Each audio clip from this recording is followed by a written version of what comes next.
+2 degrees. And now you're up to date on News Talk. Off the Ball. In association with Air. Watch every UEFA Champions League and Europa League game on the Air Sport Pack. This is News Talk.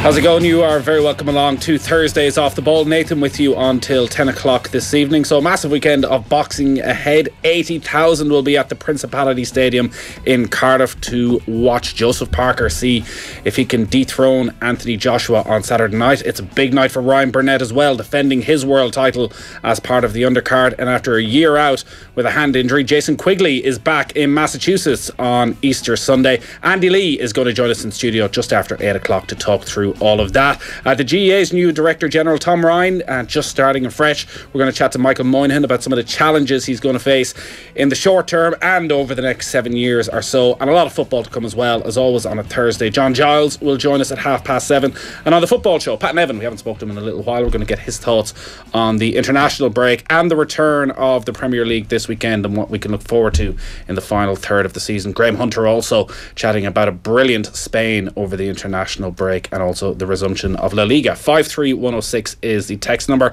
At Off the Ball if you want to get in touch. On Twitter we are live as always on all our social channels. You can leave a comment on facebook.com/Off the Ball or on youtube.com/Off the Ball. Richie is here. How are you? Not too bad. Well, one of Pat's comments on the international break be, God, I'm bored. Can somebody make something happen, please? Oof, bit harsh. What was wrong with the international break? Did you not watch Spain's demolition of Argentina? I kept an eye on it. It's just you can't get fully involved because it's friendly and you want the blood and thunder of international competition to actually mean something, where these games don't. Oof. Wow. What about Ireland-Turkey? Huh? Not having that. Kieran Cunningham is here as well. How are you? I'm good, yeah, thanks. So we're going to chat a little bit about some of the international friendlies that we may be able to take some things out of, and just how good Spain were and where they are heading into the World Cup. By that coming up with Graham, and we chat to John Giles a little bit about the Republic of Ireland against Turkey and whether this new era for Ireland is very much like the old era for Ireland. So that coming your way from 7:30.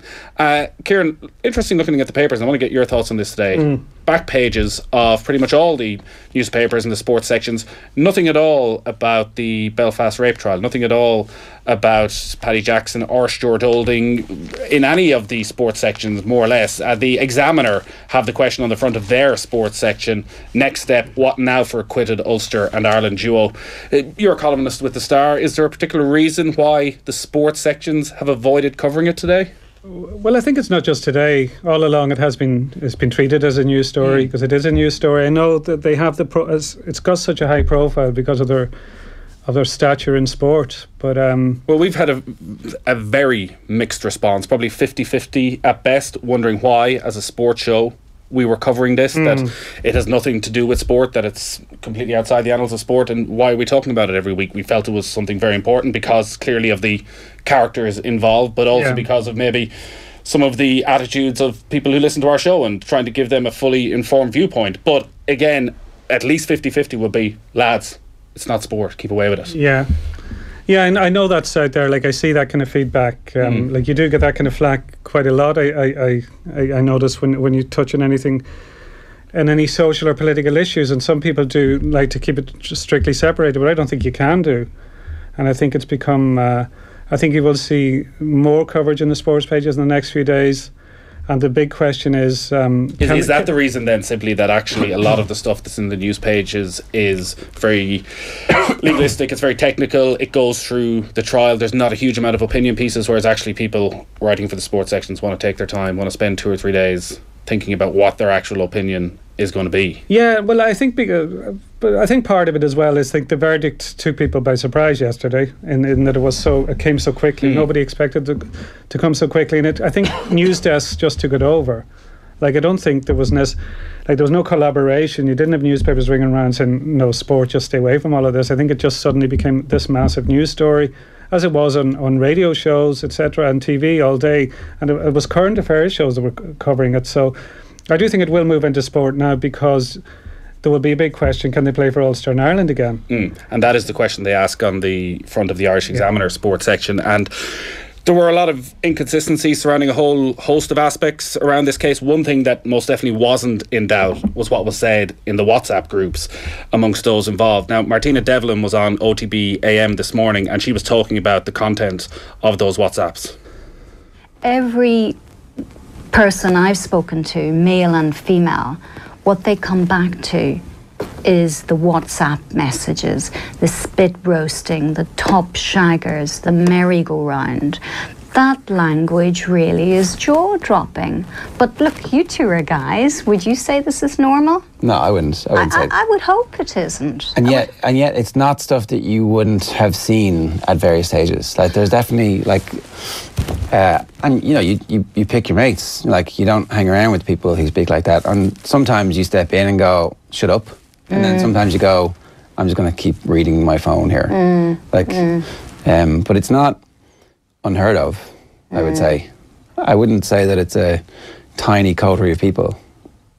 Well, it can't be normalised. No, it can't be normalised. And perhaps if there's a lesson for society from this, it's that was this in danger of becoming more widespread than we would like? And let's stop it. Let's address it. Yeah, that's Martina Devlin talking on OTB AM with Jaron Owen this morning. Do you think they can play for Ireland again and Ulster again? No, I can't see it. I'd be very surprised. Like, if you look at the protests today, there was one, a very large one in Collins Street, there was one in Belfast, one in Limerick. I'm not sure if there were anywhere else. And if they did go back to play, even if it wasn't a year's time, even if they got a year's suspension, I think that you would see those protests flare up again. And I think what's got them in big trouble is the WhatsApp messages going public.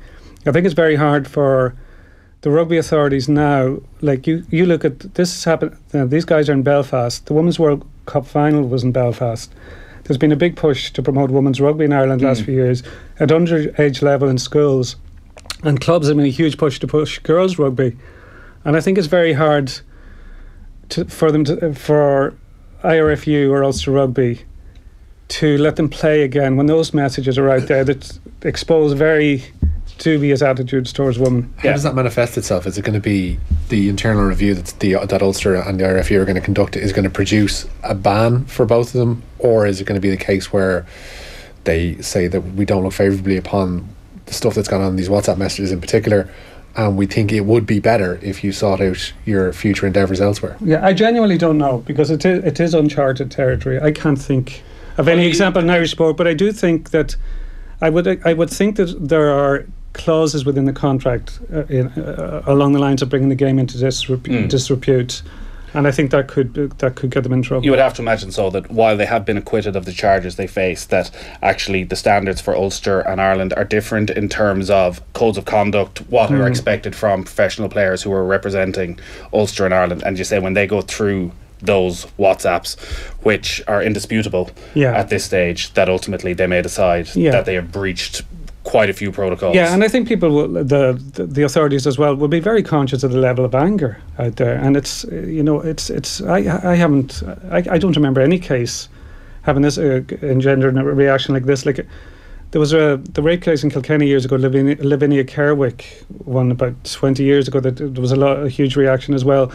But that was before social media, and I think this has really caught fire with a lot of people. It's angered a lot of people, and it's energised a lot of people, and I don't think it's going to be let go lightly. Does this need then as well to be, and do you expect maybe this to happen, something of a wake-up call for sporting organisations, sporting teams, in terms of the guidance they give to players and the expectations they now place on players? We obviously saw some of the tweets that came out yesterday from Laois players and from a Drogheda United player that were rightly, straight away, the Laois County Board came out and Drogheda United and distanced themselves from those comments. But for managers of club teams, for the GAA, do they need to be going out and be proactive now in terms of talking to their players? I think they do. I think a lot of people have been saying the last few days that it's opened up a debate on consent, and those debates should be taking place within sports clubs and as part of managers' briefs with sports teams. They might bristle at that and think it's nothing to do with us, but it is. Like, the the behaviour of your players, even if it's away from the pitch, I think it's something you have to take ownership of. Well, it's a reflection on your club and on your community when things like this get out. Yeah, and like the big buzzword in sport now is culture, the culture of a team and a club. And you have, if this becomes part, even a WhatsApp group like that, if that's part of your culture, you have a toxic culture. We're going to talk more about this over the coming weeks, about consent, about masculinity, about social media's role in all of this. As always, if you do want to get in touch, if you want to add to the conversation at all, 53106 is the text number. You can get us on email, you can tweet us, you can DM us, any of those things at all, so please do get in touch. Richie, what is going on today? We'll start with events in East Anglia. Mick McCarthy will be out of work at the end of the season. Ipswich have confirmed that he will depart as their manager when his contract expires. Constrained by consistently tight budgets at Portman Road, McCarthy's best season saw him lead Ipswich to the playoffs in 2015. They're currently 13th in the championship, and Mick today spoke about his decision with reporters. A bit relieved that it is now done and everybody knows. And sort of excited now for the future, for something else, because no doubt I'll go on and manage another club. Well, I hope I will. Did you expect it to come to a head when you went with Marcus on Wednesday night? Did you expect the outcome there and then? Oh, I knew it was coming to a head. I forced the outcome. I asked to go and see him, and it had been going for long enough, and it needed to be sorted. It needed to be sorted for me, for the club, for Marcus, I guess for my family, for my missus, who... long and weary, and especially this season. Other than that, it's only been this season. We needed to know, and so that's the reason I asked to see him. The most pragmatic man in football. Yeah, and he's remarkable, Mick. Like he's 6 years at Ipswich. The average tenure of a manager in England now is 1.2 years. To manage to stay for 6 years at somewhere like Ipswich is incredible. And he's had that longevity for a long time. Like if you go back, he did 6 years at Wolves previous to that. Yeah, 6 at Wolves, and even going back to it, like he took, his first job was Millwall. Took over March 92. Now it's 26 years ago. And other than a few very brief spells, he's been in management ever since. And in the modern game, that is incredible. And there's something about him, like he's just. I think people are warming, like even because they go back to the tedious Saipan wars. Like you were on one side or the other, and some people took very much against Mick, but even the arch Mick critics, I think, are really warm to him now. And he's got a really dry sense of humour. Where does he go from here? He says he's excited about the future. He's been pretty much in management for a quarter of a century, without a couple of months here and there out of a job, but really that's about it. So he's sort of in this position. They're 12th in the league. We see it at times with clubs. The supporters get bored. They're not having enough drama in their lives. They're not really pushing for playoffs. Like, is a mid-table championship club in 3 months' time where Mick McCarthy's could have going? done better at Ipswich than he's done. No one could have done, but like he's had pennies to spend at that club, and I don't think the supporters there have had an adequate sense of how good a job he's actually done there, particularly in the last 2-3 years. And that's so often been the case. Like if you go back to when I think when he got Sunderland promoted, and where he got his players, like it was a load of loan players, players on free transfers, players like for 100 grand or something. Like he's managed on a pittance all through his career. Like he even go back to Ireland, the sum was always generally greater than the total was generally greater than the sum of the parts would make, and he has that ability. And I think should have won that World Cup. Yeah, of course. Yeah. But a lot of championship clubs would jump at him. I can't see him getting a Premier League job. And the other interesting one is his age. He's 60 next year. And he is coming into the age group that's ideal for international management. That'd be something. That's a long way away, though. You see, I do wonder. So that's been thrown about of, well, maybe again it's going to be between himself and Roy Keane to be the next Ireland manager. That's at least 2 years away. Oh yeah, absolutely. But that's what I mean. But like, I think he might take another shot. I think he does want another shot at it. I know he's been very keen. A couple of times has been available. He's almost too honest for modern day football in that he's quite realistic. So football supporters want the dream. Yeah, and they want you to come out as Ipswich manager even and be ambitious and say, yeah, I feel we can take on these big guns. I feel we can. Whereas ignoring the fact that Wolves are spending 16 million quid on a central midfielder, which is probably Ipswich budget for the entire season, if not more. So they don't want to hear that. They don't want to hear this realism that actually you should be happy with 12th. Of course, yeah. But that's the case in the Premier League as well. Like if you're pragmatic and realistic about what, like people want you to say, oh, we're going for a Champions League or going for top 6, whereas only 4 or 5 clubs ever are going to have that chance. But it would be very interesting if he came back, because I think a load of people would welcome if he ever came back as Ireland manager, but I think he would have too much baggage, because people forget there were a lot of rough times the last time, and I think inevitably with Ireland there'll be rough times again, and I think that would all come to the fore, and a lot of old grievances and old, We'd have to start rowing about Saipan again. Oh my God, just don't think we could do it. We are here with Air, the home of Air Sport. Get amazing live sporting content free with Air Broadband. This time next week, Richie, your top story is going to be golf. Yeah, barring something strange happening. It's going to be golf. We'll see. We'll see, Nathan. I'm not making any promises that I'm going to make news. Is there golf on next week? The Masters. You're going to upset him. You're going to upset him. That's darts, isn't it? No. Premier League's going to be rolling into. Padraig Harrington's made a bright start to the rain-delayed Houston Open. He's made the turn in 3 under par. It's there he remains as well with 8 to play. Seamus Power, he's level through his first 7 holes. The lead there held by Keith Mitchell at the moment with 3 to play. The American is 6 under par. Both Shane Lowry and Paul Dunn go out after 9 p.m. Irish time. This tournament is significant because only victory will do for the Irish foursome in Houston this weekend if they're to secure a place at next week's Masters. Yeah, here's hoping. If they don't make it, of course, they could come to our Masters preview night on Wednesday night at Luttrellstown. There we go. Seamless. It's almost as good a prize if they don't. That's why you get to do this job at least once a week. Exactly. So we're not getting carried away about the European Champions Cup quarterfinals and the brilliant position Irish rugby is in, but we're talking about semi-final venues already. We are indeed, and Leinster and Munster fans could both be Bordeaux bound for the Champions Cup semi-finals, of course, if they progress this weekend. Should Leinster progress to a meeting with La Rochelle and Munster fix a date with Racing, then both games will be played at the Stade Chaban Delmas. But if Leinster see off Saracens and Scarlets trump La Rochelle, hope you're still following, then Leinster will play their semi-final at the Aviva. Should Munster beat Toulon, I've definitely lost you now, on Saturday, and Clermont beat Racing, then it's Saint-Etienne for Johan van Grand's side. Thanks for clearing that up, Richie. You're welcome. Teams named tomorrow, I presume? Yeah, particularly for Munster, who play on Saturday, and also we'll hear the Leinster starting 15 for that game with Saracens, which is live and exclusive on Sundays Off the Ball. And the Munster-bound Tadhg Beirne has been named in the Scarlets team to play La Rochelle in Wales tomorrow. The visitors will be without France centre Geoffrey Dumaru and All Blacks Victor Vito, and also Jason Eaton for that one. We were in studio on Saturday afternoon, and it was quite enough day of sport, and word started to come through about this Australian cricket scandal, and reading it online initially you're going, it's a bit strange that they would admit to ball tampering. Why would you ever do such a thing? Just put your head down, sort of excuse it, hope it all rolls on, you get a 1-match ban and everyone moves on with their life. It has gone galactic, really, since then. More developments today, Richie? Supernova stuff today, to be honest with you. Darren Lehman is the latest victim of all this. He's to quit as Australia's cricket head coach following the ball tampering scandal. Though he was cleared of any wrongdoing, he says he has overall responsibility for what Kieran called, of course, the culture of the team. Captain Steve Smith, his deputy David Warner and batsman Cameron Bancroft have all been banned. Meanwhile, Somerset have confirmed that Bancroft will no longer be their overseas player for next season. An emotional former captain now Smith spoke in front of the media today.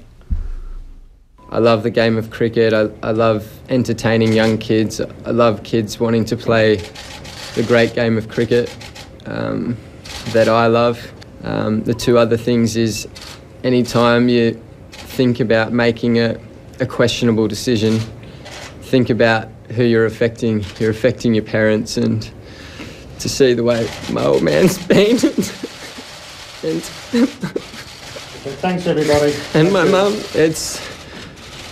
it hurts.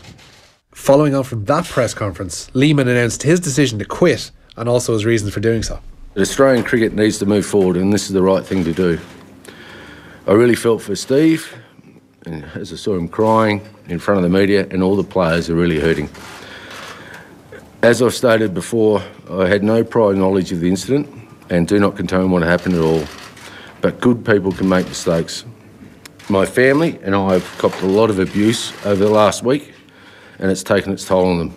As many of you sit in this room will know, life on the road means a lot of time away from our loved ones, and after speaking with my family at length over the last few days, it's the right time to step away. Listen, they did something they really shouldn't have done. But watching Steve Smith there, it's hard not to feel a huge amount of sympathy. He's been absolutely hung out to dry. And they've essentially told the truth. They could have as I say at the start, put their heads down. All right, clearly it was indisputable that there was ball tampering going on. They have all the evidence and all that. But if they had just put their heads down and tried to ride the storm, it wouldn't have been anywhere near as bad as this. And you tell children, you tell everybody in sport, tell the truth. Told the truth. They tried to tell the truth. Initially, they tried to tell the truth and let that be it, but not resign. Like, the sensible thing to do at the time would have been for Bancroft and Smith to hold their hands up and say, yeah, listen, we did wrong. We will consider our positions under, a review from those above us. And I think that would have been all right. The fact that they let that fester for 24 hours made it snowball really, really quickly into this huge story down under. But I think what we have here is almost a sense of perspective for the whole thing, because I don't think anybody in the room is a massive cricket man. We all enjoy it to a certain degree, and we all have a sense of what sport is and what captaincy means for a country. But watching the press conferences today, you can't help but feel, with a bit of distance from all this, if you're not Australian, if you're not a cricket person, just go, lads, can we ease off a bit? This has gone too far. Are you thinking 16 years ago they were sitting down in Sydney on Australian sports radio going, he just walked out, he just wasn't happy with the facilities.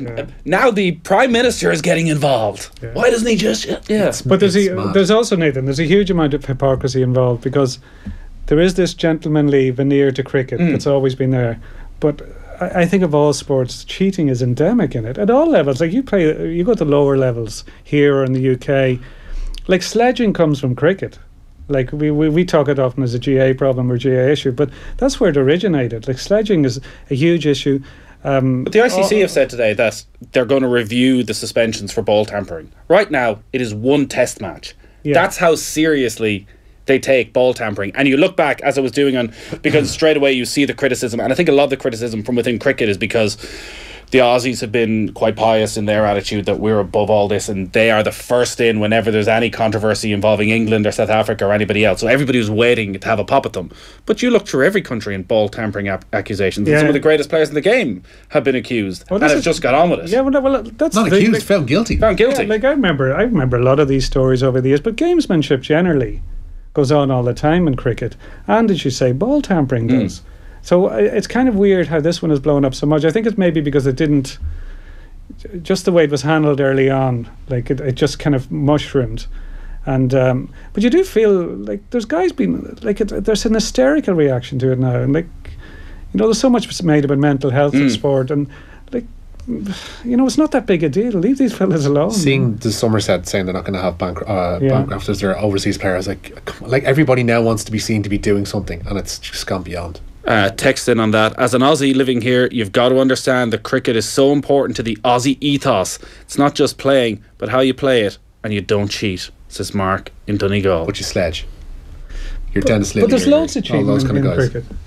This is the point. That what is the Aussie ethos? That we as a nation, we never cheat in any sport ever. This is what Kieran mentioned. Just sledging isn't a cricket thing. It's an Australian cricket thing. Like, Google cheating in cricket and the amount of examples, different ways of doing it. It's a long list. Text in, and this just symbolises how unsympathetic a bunch even our listeners are. On Richie, who is a glorified asthmatic. You have the TUE. Yeah, I've got the old puffer in the pocket. Are our listeners the worst people in the world, Richie? Because here's what they have to say. Careful now, I'm double the levels of salbutamol. Richie has that weird wheezy breathing thing going on when he inhales. Can he stop breathing? It's kind of distracting. Wow. What do you say to That's that? perfect now. You had the inhaler. Have you? Yeah. He's perfectly fine. Yeah. He could go up Mount Vento. There'd be no problem. Steady. That's a bit harsh. Can't believe JP said that through. Could you stop breathing, says JP. And you just know that's one of those that JP just made it up. He's sitting there listening to it in the headphones, like, God's sake, McCormick, just cough. I interviewed a rower recently, Denise Walsh. She told me she breathes through her ears in races. Have you ever heard that before? That sounds like one of those things. The rowers were down in Skibbereen having a laugh and did a little bit of a bet. What's the most ridiculous thing you can tell the journalist and get away with it? I thought it was. How do you breathe through your ears? I have no idea. Or you've got headphones on, so close your mouth, hold your nose, and see can you breathe through your ears. I have a dodgy heart. I'm not doing that. And else going on, Richie? Yeah, God bless him. Harry Kane doesn't have breathing difficulties, but he is ahead of schedule to return from an ankle injury. The Tottenham striker injured ligaments during their win at Bournemouth on March the 11th, and it was thought he'd be out for at least 4 weeks. But Spurs boss Mauricio Pochettino has confirmed that Kane could feature against Chelsea this weekend. We need to assess still a few days to the game. I think it's difficult now to say yes or not, or to be involved or not on the game. JP says, I thought you could have a go at the listener for the listener being a douche, but that's on the presumption that listener actually texted that in, and not what JP sitting behind the desk on McCarthy. Well, also, I don't see why JP wants to put us in a position where we are criticising our listeners, who I feel are wonderful people who interact with the show and give us some feedback, and we love having them along with us. I think they're only okay Thursday evening, but even still, that was JP's text. Right. There's nothing surer in this world. Are we done? Or is there if it was a listener, they'd call Richie a social justice warrior. You normally call that. So. No, you don't have your phone on you. That's saved for Twitter. Trevor Clark has been ruled out for the remainder of the SSE Airtricity Premier Division season. The Shamrock Rovers fullback suffered a knee ligament injury. It's no breathing issue, to be fair to him, during last week's defeat to Waterford at the RSC. Clark will undergo surgery and begin his rehab from there, but manager Stephen Bradley says he won't return until next term. Sean Kavanagh and Luke Byrne, the likely replacements in the immediate term for tomorrow's meeting with Sligo, because Ali Gilchrist is suspended. I didn't even bring up last Sunday up in Ballybuffet. Oh yeah, the 30, was that the right result for everybody? The 39 steps, was it? Oh, the famous bell. I actually thought he had bounced the ball, but it was a little shimmy. No. He's so good, Kevin McLaughlin. The little shimmy even put off. But I have to say, I watched it a few times in real time. I never noticed it. It's amazing. You don't notice when genius is happening. Are they devastated up in Donegal that you're going down to Division 2? I would think so. I think it's a huge blow for them. I think Mayo would have shouldered it easier. I think. But for Donegal, I think Division 1 they need it. Yeah, May 13th for both of them. Donegal, Cavan, Mayo, go. Yeah. We will look forward to both. Kieran, you're going to be back in with us on Saturday afternoon, as always. We'll have reporters at all the Premier League games and analysis as well from Gary Breen, from Kevin Kilban, and from Clinton Morrison. Richie, you'll be along for the evening, keeping him very close. If I make it through the night. Well, here you've got your inhaler. You're going to be flying. Touch and go. You're going to be flying. Get yourself a walk-in or something. Give yourself a bit of energy, and you'll be laughing. Are you getting money from them? I wish. We are going to take a very quick break, and then we're back with John Giles. Off the Ball on News Talk. In association with the Air Sport app, allowing you to cast your favourite sporting action from your tablet or mobile phone straight to your TV. News Talk Breakfast. If there's any positive that's going to come out of this at all, I think is that there is no grey area and consent.